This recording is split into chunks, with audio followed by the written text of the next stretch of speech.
Hello, hello, hello, and welcome everyone. This is the CV Strategy Masterclass Q&A, and we're going to be taking all of your questions today. It's really great to be here. Before I begin, I have a little bit of housekeeping to share. And the one thing is that I would love, love, love, love, love for you to follow my company page. This is Licia doing Career Strategist on LinkedIn so that you can keep in touch and see all of the latest masterclasses, events, resources, and you name it that I will be sharing and sending out. So go ahead and make sure that you're following the company page. And I would also like to request that you let me know in the comments what city you're watching from, whether you're watching this on Facebook or whether you're watching this on LinkedIn. I'd love to know where you're joining us from. So just as a recap, what was the CV Strategy Masterclass all about? Well, it was brought to you in three key parts. The first part was a strategy discussion between myself and Erica Reckamp, the phenomenal executive resume writer and job search strategist. In fact, you can follow her hashtag online, job search like a pro. The second part of the masterclass was the resource downloads from that strategy discussion between Erica and I, which was a homework for everyone to do and a checklist. And then the third part of the masterclass is this Q&A session here, where I'm going to be able to answer, hopefully, all of your burning questions. But firstly, just to be completely clear, this is not a masterclass about how to write a CV, because there simply would be no way that I could cover, one, everything that anybody might require in that type of session, because your CV needs to be so completely clear, specific, and targeted for you. You know, a CV is not a one size fits all at all. So the training and the teaching that I'm going to share with you now is, or that we have shared in the masterclass, is what is it that you can do with your CV? What's the strategy behind this document? And I really think that a key mindset shift to have around one's CV is that it should be a living document. It's not something that's completely static. It can't be one CV that can go, attract a whole bunch of different and varied roles. It really has to be clear, targeted, and 100% specific, in line with your goals and what clarity you have in terms of where you're going and what you're wanting to apply for. So just to let you know that this is the Q&A session of that CV strategy masterclass. And I wanted to start off by just talking about two things that I think are really important to share with you all. And the first is that in any CV document, I mean, I'm not going to go into the description of it, but the strategy or the thinking behind your CV is that, better isn't good enough anymore. Different is. So I want you all to consider that your CV should be different to the next person. It shouldn't be compared to somebody who's in your industry or who's in your profession. It should be completely 100% unique and you. And I don't want you to be afraid to use your uniqueness and show your difference. I'm going to talk a little bit about and share some examples of some people who've really done that, and how it's benefited them, how being different and being, showing their personality has really worked for them in their favor. So just to summarize for everybody who's joining us and coming in, welcome, welcome, welcome. It's wonderful to see you all. Please let us know what city you're watching this from, because that would be super great. I'm going to take off that banner because that's not necessary. This is, in fact, the Q&A for the CV Strategy Masterclass. And yeah, so let's start. While the questions come in, a couple of people sent me some questions beforehand, but please leave your questions in the comments and I'll be attending to them as and when they come through. And I wanted to begin by just sharing something geographically specific about me. I'm South African. Yes, my name is Licia. I'm a career strategist, and it's my absolute pleasure and passion to help you revolutionize your career and find your calling. Now more than ever, we need to have work that's meaningful, that's impactful, that's balanced, and that's right for us. So what I'm going to do in the comments as well is send you a link, leave you a link for you to follow my Career Revolution newsletter, which shares inspiration and strategy and stories about people who've revolutionized their careers and done extraordinary things to find phenomenal results. So you will be getting that from me. And in fact, I'm going to actually put up a PDF in the feed on my company page for you all to download, and it'll have all the links that I refer to, because I think it's a lot easier than me having to get distracted and go into the comments. So I'm going to do that. Hello, we've got some wonderful people from Pretoria. Welcome, Lucille. We've got Edwina from Cape Town. Hi, Edwina. We've spoken before. We've got dear Linda from Cape Town. Welcome. Lovely to see you. Tabella from Lady Bryant. That's fantastic. We've got all the South Africans in the house tonight.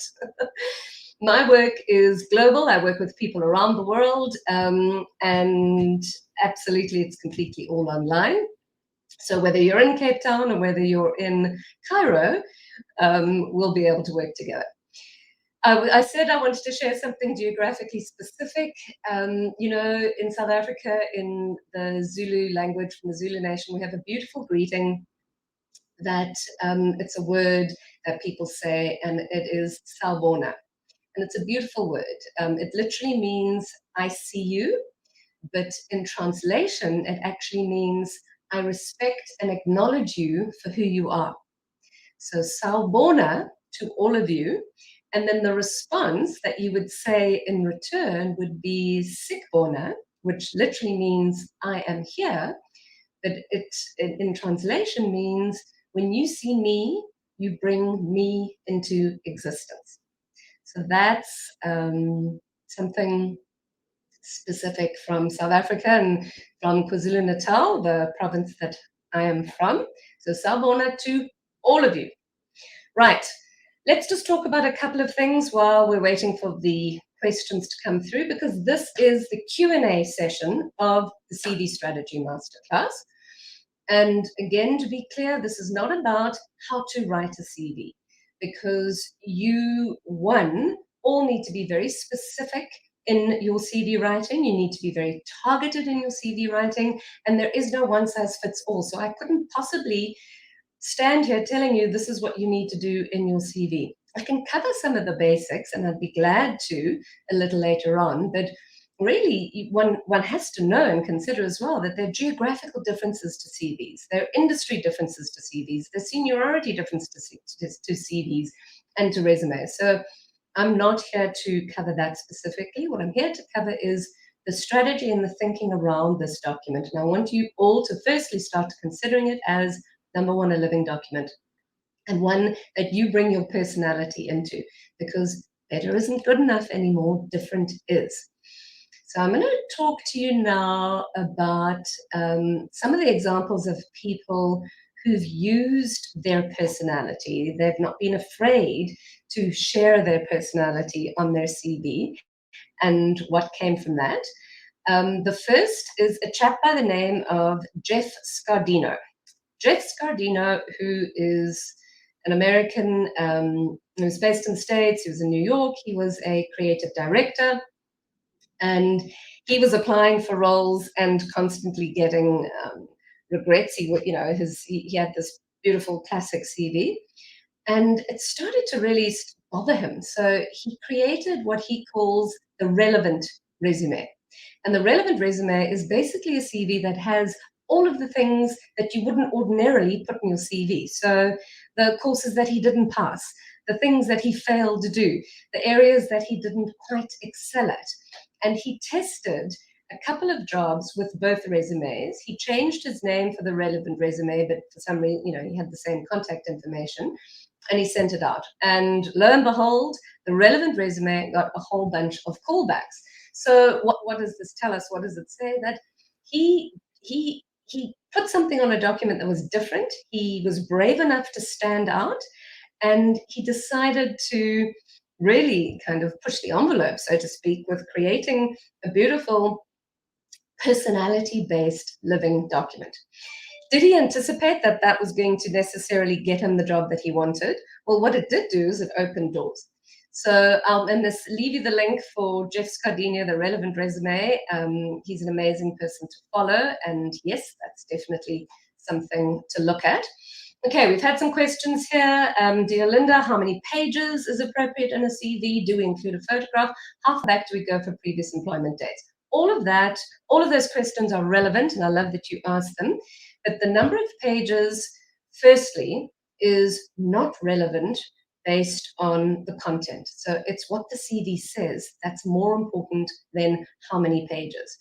My absolute key advice in terms of how many pages should a CV be is don't waffle and use the space strategically. So I've got like a 3-tip strategy that I'm just going to share with you now around how to go through when you're preparing your CV, how to use the space just strategically, and it's what I call the eye test. And you're literally going to just cast your eye over the different pages of your CV, look for the spaces, look for the gaps, look for the consistency, look for the page numbers. Just have a quick glance at how does the CV look, and you should then be able to see the empty spaces. You'll be able to see the bits that are wasted space. So my response to how many pages should a CV be is not too long and not too short, in order to get the right information across that's aligned with your clarity, that's completely aligned with your target, so where you're heading and what you want, and it clearly fits in with your strategy. So the number of pages to me must form part of what do I want the CV to actually do for me, and where do I want it? What role am I applying for specifically, and have I set enough relevancy in it in order to warrant that the person that reads this is going to call me and going to contact me. The photograph, I'm a huge fan of including photographs. I think that they're great, but ordinarily what you would normally do is have a link to your LinkedIn profile. So your CV is a career asset document that you would use in conjunction with your LinkedIn profile. And then it just means that you don't need to duplicate and put a photograph on your CV. Definitely, if you want to put one on, it needs to be small and it needs to be perhaps in the corner, so it doesn't take up too much space, because by duplicating with your LinkedIn profile URL and you hyperlink it so that people can click straight through on to get to your LinkedIn profile, it completely makes the necessity for a photograph irrelevant. And then the other thing you want to know is, how far back do we go for previous employment dates? Well, it's an interesting question, because, again, bearing in mind what your clarity is, what your target is, and how specific this particular CV is, you would then need to make sure that if you're maximizing the space, that you're not necessarily waffling. And the thing about a CV and chronology is that you don't necessarily have to say everything that you've done. Now, what I'm not saying is that you're going to remove positions. You need to account for them from a date perspective, but you don't have to go into detail about a position that's not necessarily relevant for the clarity and the target of where you want this document to take you. So in terms of how far back do you go, I always like to account for the journey, the trajectory. It's where were you? Where did you come from? Where did you start working? The career narrative of who you've been. That it can simply be, single line items of roles that you've had and so forth. Another point that I want to mention about maximizing the space is, don't do something like position, title, company. That's not necessary on a CV. If you're working at Amazon as a senior editor, you just have to state Amazon and senior editor. You don't have to state position and title and so forth. That's unnecessary words. So the eye test that you're going to do, that quick glance, is to really consider, what are the unnecessary words? What are the things that I'm saying on my CV that I don't necessarily need to say? And I think that that takes um, definitely some thinking and some clarity there. I'm going to segue while we wait for some more questions to come through around the master data version of your CV and what everybody needs to do. So, look, as I said, this is not a masterclass on how to write a CV, but some of the questions are around what should be in a CV, and that's fine. I get it. These are the burning questions that you have. But this is what my best strategy is in terms of dealing with the CV. You need to be responsible for your raw data. So you are going to create what I call a master data CV, which is a document which has absolutely everything in it. It has all of your dates, all of your courses, all of the people that you've reported to, all of the accolades, the movement, absolutely everything in it. It has a lot of information. And this never, ever gets shared with anybody, and nobody sees the CV in the light of day because it's not targeted, it's not specific, and it's not clear about where it wants to take you. It's simply for your own records. Now, do that, all of you, please, please, please immediately do that. Whether you're working with a professional CV writer or not, or you're creating one yourself from templates, you need to be able to have all of this raw information and this master data detail on hand. And it's amazing how in 6 months, I mean, certainly within the past 2 years of the pandemic, how so much of our work, one, has changed, but how much we forget in time. So it's a good thing to just keep that living master data document on your desktop in a file somewhere that you're constantly adding information to. I actually had a client, interestingly, to share on the master data document element, say to me the other day, you could see based on her master data document CV where she was really fulfilled and enjoyed work because so much happened on that CV. She was doing lots of courses, she had lots of accolades, and things were developing and growing. There was lots of content. And then in the places where she wasn't really fulfilled, there was this sort of silence or not a lot of information. So that's the first thing. Create a master data document of your CV that you keep, and it has everything. And then from that large document, you can then extrapolate the relevant information that's specific, that's targeted, and has a clear message for a particular role or a person based on your strategy in terms of where you're wanting to go and apply for. So your large document, which has everything, then gets extrapolated into position relevant documents or industry specific documents or documents that you might choose to invest in having a professional CV writer help you with, or you create one yourself. And in terms of creating one yourself, there are huge resources available. If you were to just Google, there are CV writers, CV templates, CV services, and there's exceptional experts on LinkedIn and wherever you can find them, who offer great advice. So, the whole how to write a CV is something that you can jig yourself in terms of gaining the information and so forth. This is to help set the strategy for you. One other question that came in here. Thank you so much, dear Linda. So age, race, gender, or even address. So definitely not race, definitely not gender, definitely not age, and definitely not even ID number. I mean, in terms of the POPI Act, I don't think it's necessary for you to do that. And you have to be very conscious about who's reading the CV and where is it going. Your name is going to reveal enough of that to a certain extent, but that's not necessary. You don't need to share any of that at all.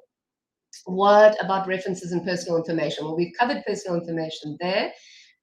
References, no, 100%. You do not want to put any reference names or referees on the CV. You don't even have to state references would be made available on request, because that's obvious. As Erica said, I mean, it's completely obvious. You're applying for the role, you're going to submit whatever substantiating documents you need.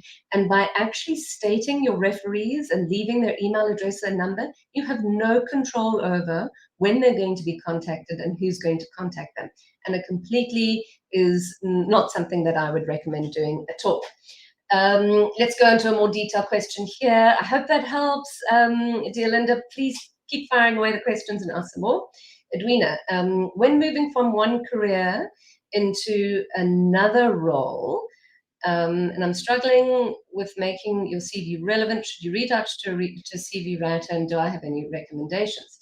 So the to answer your question, the short answer to your question, Edwina, is what is it about? It's your clarity around making the move into a completely different industry, why you want to make that move, what skills you've gained or haven't gained, and what it is that you want your CV to say.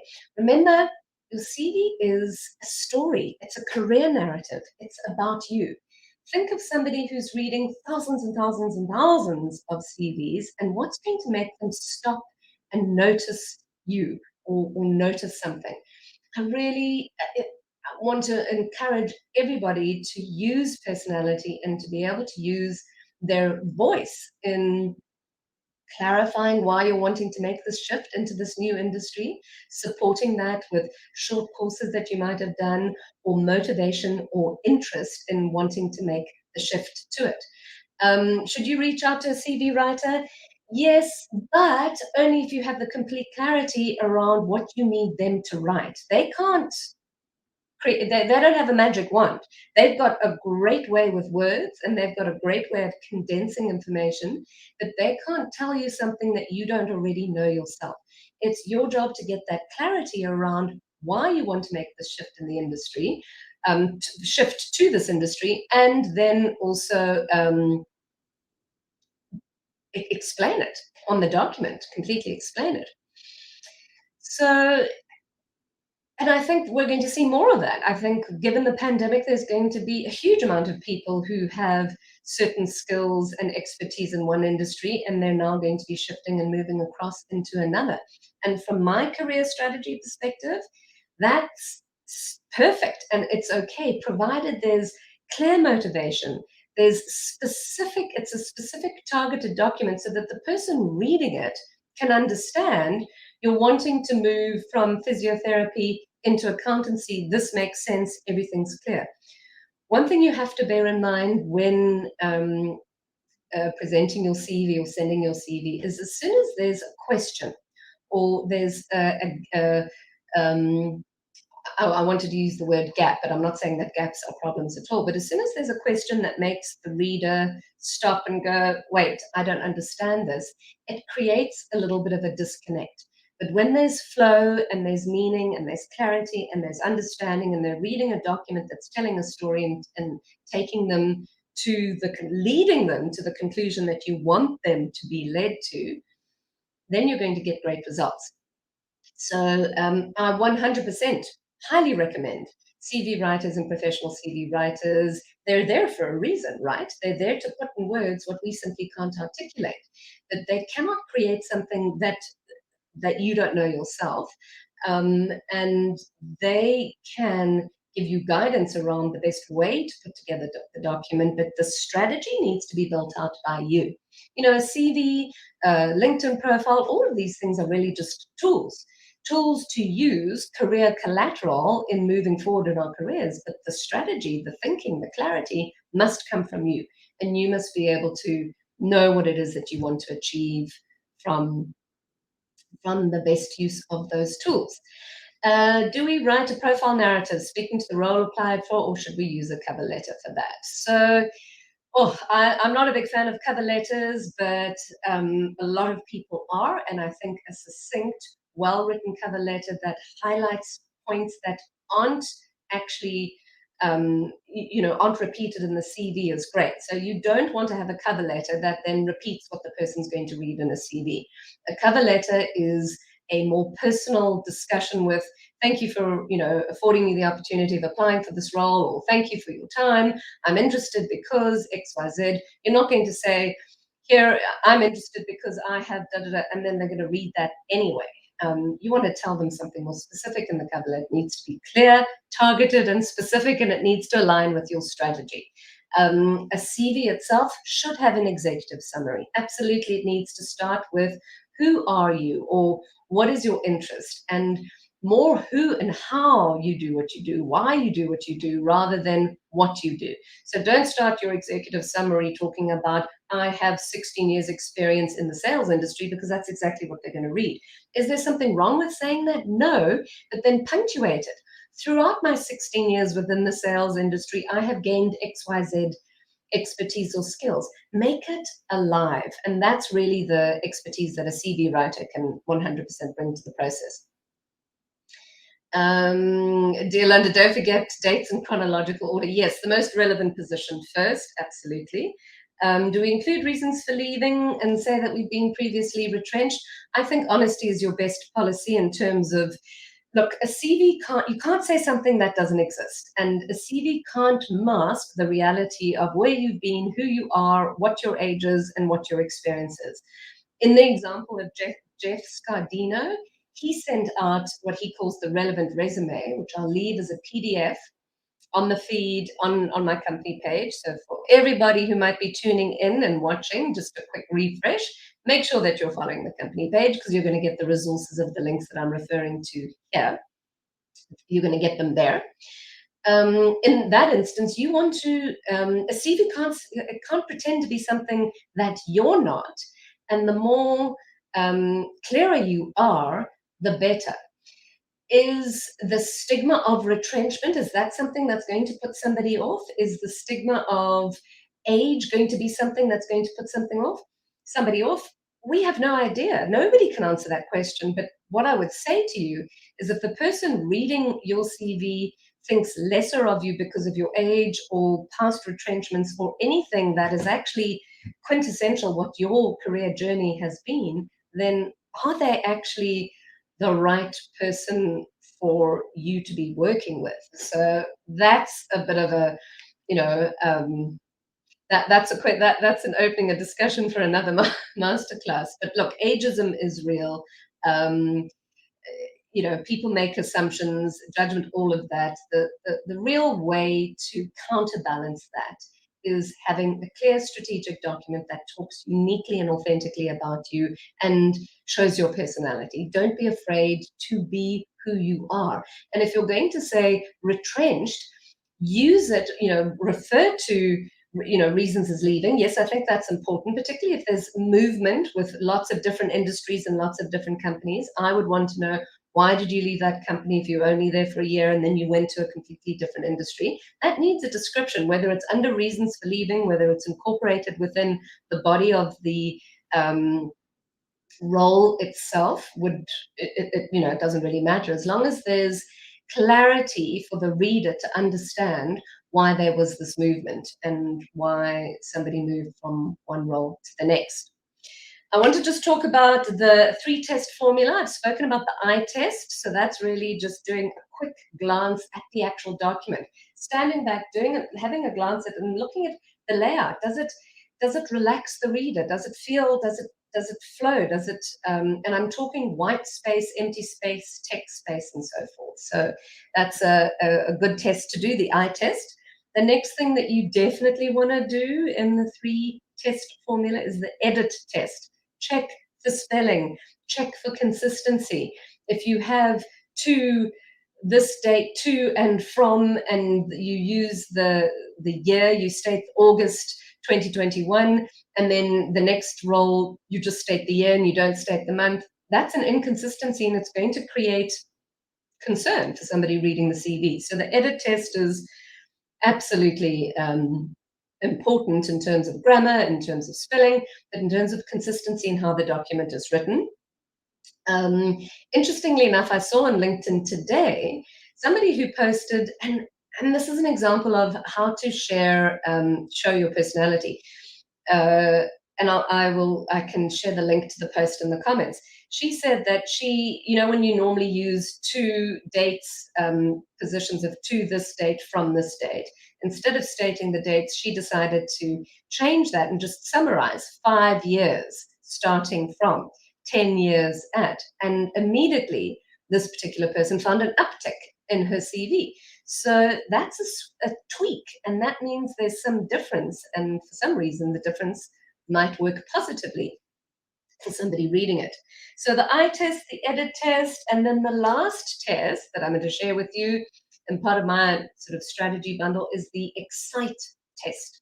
Now, the excite test is you want to take your CV and ask somebody how it reads. Now, this can be quite a strategic process because the excite test would be sending it to somebody who's a trusted colleague, a trusted mentor, somebody you've worked with, somebody who's employed you in the past, somebody who might hire a lot of people within your industry, somebody whose opinions you value. And you can just say to them, I've recently done some work on my CV and I'd love you to let me know, I value your opinion. Let me know how it reads to you. That kind of external check, the excite test is so, so important because you will read it in a certain way and feel that it's right. And what I'm definitely not necessarily referring to your partner or to your family. I'm referring to somebody who's a trusted person or connection within your professional circle. Now, the nice thing about doing this, one is it's going to give you honest feedback and response. Some of it you might take on board, some of it you might not.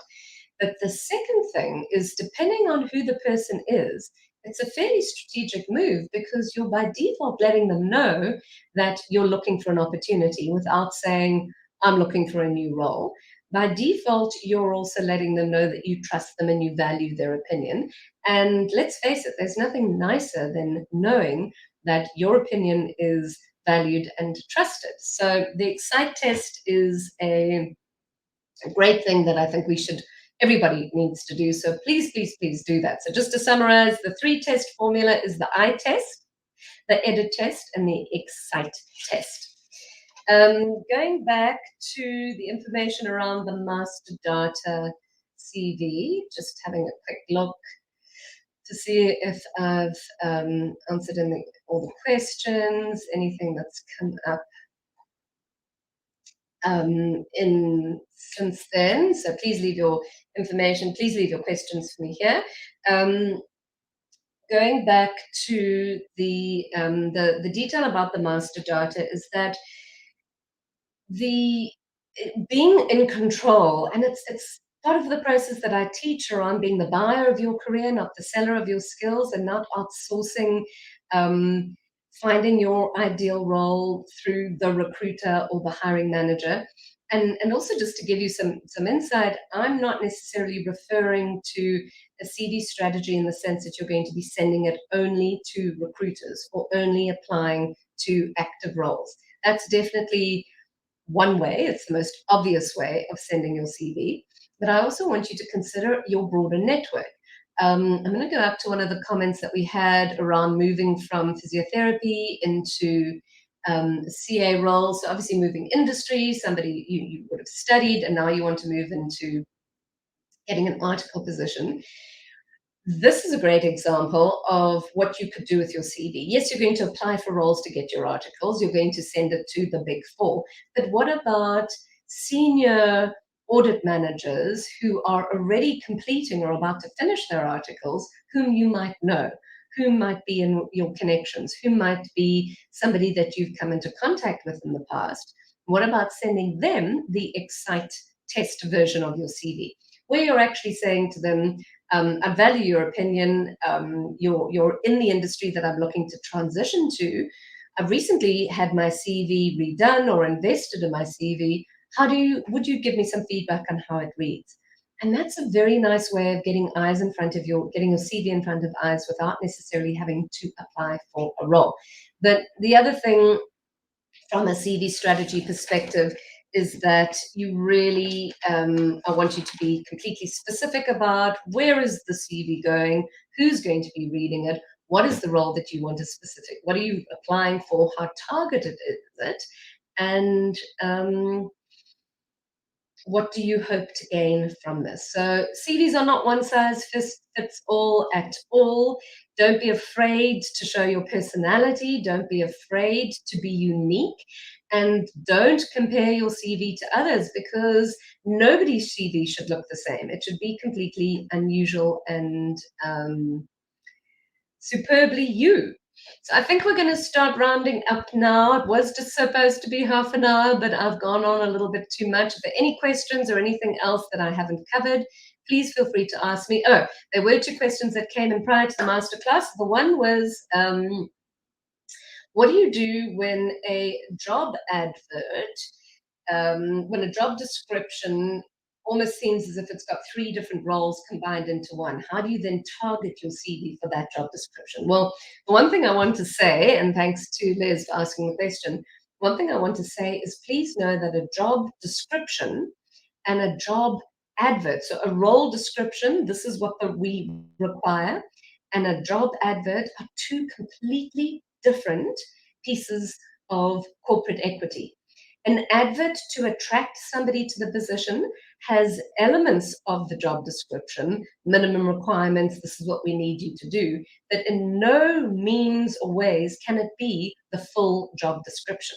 So when you apply for a role, you can 100%, well, when you're interviewing for a role, before even going for an interview, you can 100% ask for the full job description so you know with clarity what is the role that you're actually applying for. So a job advert and a job description are two completely different roles, two completely different documents. And then what do you do when it feels like it's all rolled into one? Well, I would write to find the person, not necessarily just to send a CV through, find the person in the organization who's hiring and ask them the question. Send them an email and ask them that question, or phone them. Get their number and phone them and say, I'm looking to apply for this role, but it seems like there's three jobs combined into one. So I must say that sounds like they don't really know what they're looking for, and it does sound concerning for me. So there's a bit of a red flag there. And then the other question that I had was around ageism. How do you what's the best way of presenting a CV from a date perspective if you are in the latter part of your career? And again, my answer to that, as anything, what's the best way of presenting a CV if you don't quite have the right experience, but you're really interested in the role? Well, it comes down to, as I've said time and time again, your clarity around why you specifically want to apply for this position, how specific, the target of your CV, and what the aim is, what you want the CV to do. Yes, obviously you want to get the job, but is it clear to you why it is that you want this job? Because that kind of specific clarity and targeting almost then, in a way, cancels out the concerns around not necessarily being the right fit. So I think it's about being completely clear and being brave enough to show your personality. And again, the question about ageism, I really just want to say, are they the right people for you to work with if they're going to be or look not take into account the fact that somebody who's in the later part of their career or the senior part of their career has so much value and expertise to share. So unless there's any more questions that have come in live, I hope I've covered them all as we've been going through. It looks like we've managed to get to them, and it's 2:45, so it's been a long one. Thank you for your attention. Thank you for your time. As I said, this was a Q&A session, part of the CV Strategy Masterclass. All of the information you will have access to if you are following my company page. All of the links that I've referred to, I will share as a PDF in the feed of my company page. So by all means, go ahead and click on that and you will be able to download those. And if there are any questions or anything that I haven't covered, by all means, please send me a message. I'm really excited about running these masterclasses more frequently. They might not necessarily be as long as this has been, because this has been broken down into 3 different parts. But if there's a particular burning issue or topic that you'd like me to address to help shift and move you forward in your career, please let me know. Send me a message, leave a comment.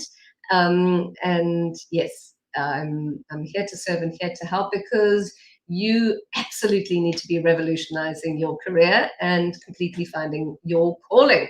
So thank you to everyone that was here. Thank you. Thank you. I will see you on LinkedIn. Bye bye.